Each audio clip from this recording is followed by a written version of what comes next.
যারা পার্টির বিরুদ্ধাচরণ করে এবং যখন যে খুশি, যে বড় নেতাই হোক, যত বড় নেতাই হোক, ওকে ছাড় দেওয়া হবে না, ওকে ছাড় দেওয়া হবে না। কারণ এতে করে ডিসিপ্লিন নষ্ট হয়। ডিসিপ্লিন নষ্ট হলে এগুলো কি হয়, সাধারণ মানুষ সেটাকে কনফিউজ করে।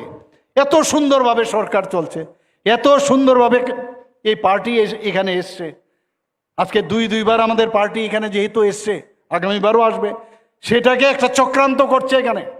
এই ধরনের লোকের মাধ্যমেও টেরও পাবেন না আপনারা কিভাবে স্লো পয়জনিং করে এই ধরনের একটা বিভ্রান্ত ছড়ানোর জন্য এরা করছে।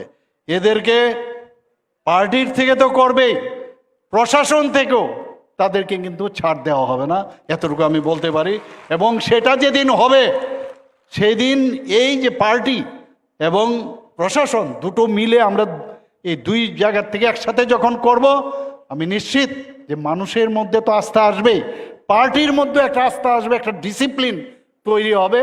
এবং মানুষ তখন বলবে, আরে ভারতীয় জনতা পার্টির, এই দেখ ভারতীয় জনতা পার্টির একজন কার্যকর্তা যাচ্ছে, সাবধান, ওনারা কিন্তু যে আদর্শ নিয়ে চলে, একাত্ম মানববাদ, আমাদের সেই একাত্ম মানববাদ নিয়ে আমরা চলি, সেই বিষয়টা তখন কিন্তু আমরা করতে পারবো।